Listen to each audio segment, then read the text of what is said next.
안녕하세요. 2월 19일 화요일입니다. 오늘은 2월달 진리축제가 있는 날입니다. 또 먼 길에서 오셔야 되는데 또 눈소식도 있고 여러가지 불편하실 텐데 평안하게 오셨으면 좋겠습니다.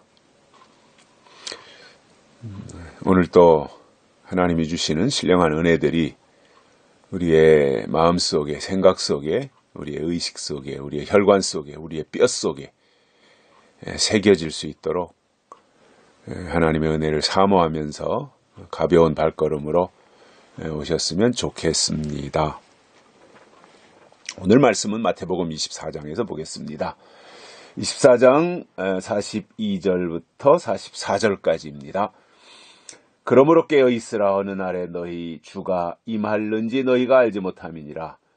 너희도 아는 바니 만일 집주인이 도적이 어느 경점에 올 줄을 알았다면 깨어있어 그 집을 뚫지 못하게 하였으리라. 이러므로 너희도 예비하고 있으라. 생각지 않은 때에 인자가 오리라. 아멘. 예수님께서 마태복음 24장은 종말론의 그 총론, 마지막 때 일어날 일들에 대해서 전체를 포괄적으로, 그리고 24장 한 장 속에다가 핵심 포인트만 엑기스로, 농축으로 담아놓은 그러한 말씀이고요. 오늘 본문에서는 두 가지를 말씀해주고 있습니다. 하나는 42절에서 깨어있으라 라는 말씀이고요. 다른 하나는 44절에서 예비하고 있으라 라는 말입니다. 깨어있으라, 그리고 예비하고 있으라. 그러면 왜 깨어있으라고 했느냐 하면 예수님이 어느 날 임할는지 너희가 알지 못하니까 깨어있으라 그 말씀을 하셨습니다. 그래서 믿음이 뭐냐고 물으신다면 깨어있는 것이다 라고 말씀드리겠습니다. 깨어있어야 됩니다. 즉 낮에 속한 믿음이어야 됩니다. 빛이 있어야 됩니다. 밝음이 있어야 됩니다. 낮에 속해야 됩니다. 이게 깨어있는 겁니다. 이것을 다시 말씀을 드리면 영적인 믿음을 가져야 된다 그 말이에요. 자, 믿음은 두 가지로 구분을 할 수 있죠. 영적인 믿음, 그리고 육적인 믿음. 영적인 믿음은 하늘에 속한 믿음이고 육적인 믿음은 땅에 속한 믿음입니다. 이것을 아브라함을 통해서 설명한다면 영적인 믿음은 이삭이고 육적인 믿음은 이스마엘과 같은 것입니다. 그러면 이삭과 이스마엘의 차이가 뭐예요? 이삭은 약속의 자녀라는 거예요. 이스마엘은 육적인 출생입니다. 약속이 없이 출생한 것이 이스마엘이고 이삭은 약속으로 태어난 사람이라는 그 차이가 있는 거예요. 공통점은 둘 다 아브라함의 아들이죠. 그러니까 그때 당시에 법적으로는 둘 다 아브라함의 아들이니까 아무런 문제가 없는 거죠. 법적인 문제는 없었어요. 근데 영적으로 볼 때 하나님은 영적인 축복을 주시는 아브라함의 혈통을 통해서 예수 그리스도가 이 땅에 오셔야 되기 때문에 무엇을 중시하셨느냐? 약속이 있느냐 없느냐 이거였던 거죠. 그래서 깨어있다라고 하는 것은 영적인 믿음을 가지라 그 말이에요. 자, 우리가 영에 속한 사람으로 살아야 돼요. 그래야 그 믿음이라고 말할 수 있는 거예요. 믿음은 영적인 거잖아요. 믿음은 하늘에 속한 거잖아요. 땅의 것을 추구하는 게 아닙니다. 믿음은 하늘의 것을 추구하는 게 믿음이라는 겁니다. 그런데 오늘날 사람들이 교회에 모여들어서 땅의 것을 추구하면서 그것을 믿음이라고 생각하고 있습니다. 착각인 거지요. 굳이 구분을 한다면 구약의 율법은 땅의 법이라면 신약에 와서 예수님 십자가에 달려 돌아가시고 부활 승천하시고 주신 신약의 말씀, 또 뭐 은혜 시대라고도 하고 교회 시대라고도 하는 그 복음, 이것은 하늘의 법입니다. 그런데 이것이 이제 땅의 법이 끝나고 하늘의 법이 예수님 오심으로 시작되어질 때 항상 요거 이제 새 법이 나타나면 그동안에 있던 것은 묵은 법이 되는 거잖아요. 옛법. 그래서 새 것이 오기 전에는 그냥 법이었는데, 율법이었는데, 예수님이 이 땅에 오셔서 새 계명을 말씀하심으로 그 전에 있던 것은 옛 계명이 되는 거죠. 그런데 이것이 어느 정도 시간이 가서 정착해서 완전히 시대가 이제 새 계명에 의하여서 이루어지는 시대가 되기 전까지 옛 계명이 그동안 주도권을 가지고 있었는데 새 계명이 나타나면 옛 계명과 새 계명 사이에 충돌이 일어나는 거예요. 그런데 누가 이겨요? 처음에는 옛 계명이 실력을 발휘하고 힘이 있어 보여요. 왜냐? 기득권층을 다 장악하고 있으니까. 그러다가 어느 정도 이제 시간이 지나가면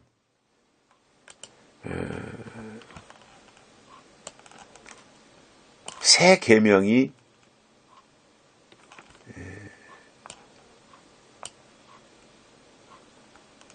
이기는 거지요. 새로운 시대가 도래하는 거지요.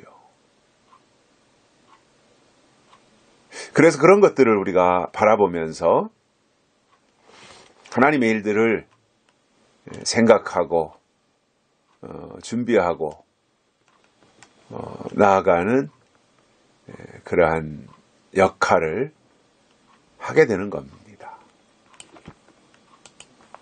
그래서 우리가 영적으로 깨어있는 것 중요한데, 깨어있어야 될 이유가 뭐냐면 43절에서 이렇게 말씀합니다. 어느 날에 너희 주가 임할는지 너희가 알지 못함이니라. 너희도 아는 바니 만일 집주인이 도적이 어느 경쯤에 올 줄 알았다면 깨어있어 그 집을 뚫지 못하게 하였으리라.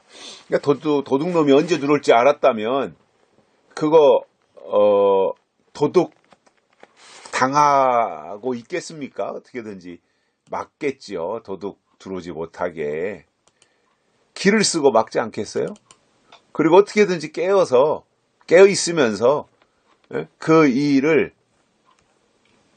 악한 일들이 이루어지지 못하도록 방어를 하지 않겠습니까? 그래서 하나님의 일들이 온전하게, 거룩하게, 특별하게 이루어질 수 있는 그 일을 하게 되는 거죠. 그래서 깨어 있는 거예요. 그런데 언제 예수님이 오시는 걸 알면 그때만 이렇게 대비하고 있는데, 언제 오실지는 모르지만 다만 하나님의 약속을 받은 자로서 오실 때까지 깨어 있으라는 거예요. 날짜는 몰라요. 그런데 징조는 알 수 있잖아요. 여러 가지로 지금 징조를 볼 때 예수님이 다시 오실 시간이 가까이 오고 있구나. 이러한 것을 통해서 준비하면서 영적으로 깨어 있어야 된다라고 하는 말씀을 해주시는 겁니다. 그래서 믿음은 깨어 있는 겁니다. 하나님 편에 깨어 있는 겁니다. 깨어 있다고 하는 것은 하나님 편에 낮에 속한 자로 있다는 것입니다. 낮에 속한 사람으로 있다는 것입니다. 그래서 우리는 낮에 속한 사람으로 살아가야 되는 거죠. 그것이 우리의 의무이기도 하고요. 또 우리의 책임이기도 한 겁니다. 그래서 우리는 잠자는 신앙, 밤에 속한 신앙이 되면 안 되고 깨어있는 신앙, 낮에 속한 신앙이 돼야 돼요. 그것을 우리 하나님이 원하시고 기뻐하시기 때문에 그렇습니다. 어떤 경우도 잠들지 마십시오. 깨어있어야 됩니다. 낮에 속한 신앙 가지셔야 됩니다. 그것을 우리 하나님이 가장 기뻐하시기 때문에 그렇습니다. 또 한 가지는 예비하고 있으라 라고 말씀하고 있어요. 44절에서 예비하고 있으라.